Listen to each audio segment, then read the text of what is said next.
चित्तौड़गढ़ जिले में मतदाता सूची के विशेष गहन पुनरीक्षण कार्यक्रम के तहत प्रारूप मतदाता सूची का प्रकाशन कर दिया गया है। 1 महीने तक चले डोर टू डोर सर्वे और व्यापक सत्यापन प्रक्रिया के बाद 14 लाख से अधिक मतदाताओं में से 99% से ज्यादा मतदाताओं की मैपिंग पूरी हुई।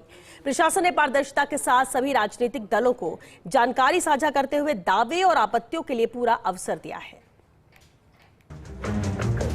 भारत निर्वाचन आयोग के निर्देश पर चित्तौड़गढ़ जिले में विशेष गहन पुनरीक्षण कार्यक्रम सफलतापूर्वक पूरा किया गया।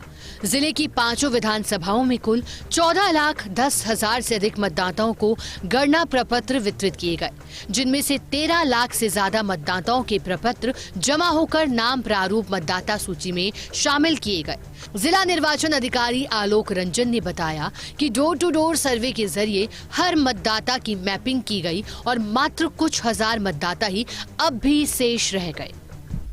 इस 1 महीने चली प्रक्रिया में डोर टू डोर सर्वे हुआ और जितने मतदाता थे 14 लाख से ऊपर मतदाताओं के घर पे बीएलओ गए और उनका मैपिंग किया और मुझे इस बात की प्रसन्नता है कि 99.2% मतदाता जो हैं उनकी हमारे यहाँ मैपिंग हुई और महज 4,000 से थोड़े ज़्यादा मतदाता हैं जिनका मैपिंग नहीं हुई, उनसे कोई दस्तावेज अब लिया जाएगा।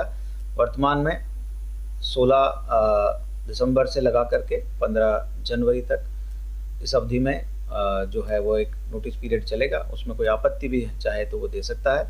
प्रारूप मतदाता सूची के प्रकाशन के साथ जिला प्रशासन ने सभी मान्यता प्राप्त राजनीतिक दलों के साथ बैठक कर पूरी प्रक्रिया का विवरण साझा किया।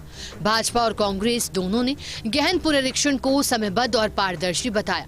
राजनीतिक दलों ने माना कि किसी भी पात्र मतदाता का नाम जानबूझकर नहीं हटाया गया और जिनके नाम छूटे हैं उन्हें जोड़ने के लिए पूरा 1 माह का समय दिया गया है। एसएआर का जो काम हुआ वो बिल्कुल ही समयबद्ध तरीके से और जो गहन पुनरीक्षण का जो जिस तरह से होना चाहिए, सारे मतदाताओं का एक एक करके सब जो डाटा इन्होंने एकत्रित किया है। आज आपने देखा होगा कि चाहे हमारा चित्तौड़ ले लो, किसी भी व्यक्ति का कोई ये नहीं कह सकता है कि मेरा मतदाता सूची में किसी कारणवश से नाम कट गया है या मेरा नाम किसी वजह से छूट गया है। और अगर 1-8% कुछ है भी करी तो उसके लिए भी 1 महीने का समय है। और जो कोई योग्य व्यक्ति है और इसमें वंचित रह गया है तो हम जोड़ने को तैयार हैं। तो ये एक अच्छी चीज़ है। हम सब जो जितने भी पार्टी सत्ता पक्ष, हम सब यही चाहते हैं कि योग्य व्यक्ति कोई भी वोट देने से नहीं रह जाए, कि लोकतंत्र में हमारी सबसे बड़ी ताकत हमारा वोट, हमारा हथियार है, ये हमारे देश में पहचान है। अन्य राजनीतिक दलों ने भी प्रशासन की कार्यप्रणाली पर संतोष जताया। आम आदमी पार्टी ने पूरी प्रक्रिया को 3 चरणों में पारदर्शी बताया।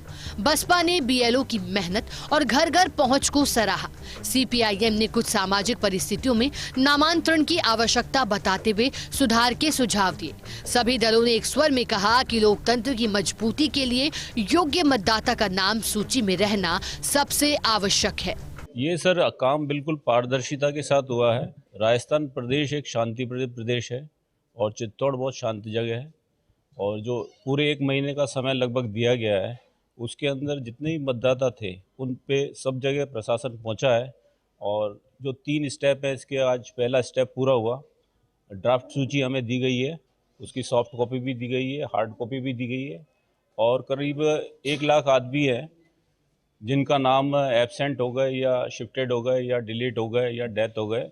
मैं देखता हूं कि सर के बीएलओ ने अपनी पूरी जिम्मेदारी के साथ में काम किया है। एक बार नहीं 10 बार वो अपने बीएल हर घर के बाहर जाकर उनको जागरूक करके कहा है कि आप अपने डॉक्यूमेंट दो और अपने नाम जुड़वाओ। नहीं, यहाँ तो अच्छा काम हुआ और जिस प्रकार से हमारे जिला कलेक्टर महोदय ने सारी जानकारी दी है उससे हम पूरी तरह संतुष्ट हैं। लेकिन कई जगह हम लोगों ने, जैसे मेरी खुद की बच्ची है जिसकी शादी यहाँ गिलून करवाई गई, तो पहले मेरी बच्ची का नाम मेरा साथ उसमें था, लेकिन अभी जो है उसमें ना तो वो फॉर्म दिया गया उनको वहाँ और यहाँ भी उनका कोई फॉर्म नहीं है। पुनरीक्षण के दौरान 1200 से अधिक मतदाताओं वाले बूथों का पुनर्गठन भी किया गया। 1501 मतदान केंद्रों के स्थान पर अब जिले में 1672 मतदान केंद्र हो गए। प्रशासन ने स्पष्ट किया कि 16 दिसंबर से 15 जनवरी तक दावे और आपत्तियां ली जाएगी। फॉर्म 6, 7 और 8 के माध्यम से नाम जोड़ने, हटाने और संशोधन का पूरा अवसर दिया गया है।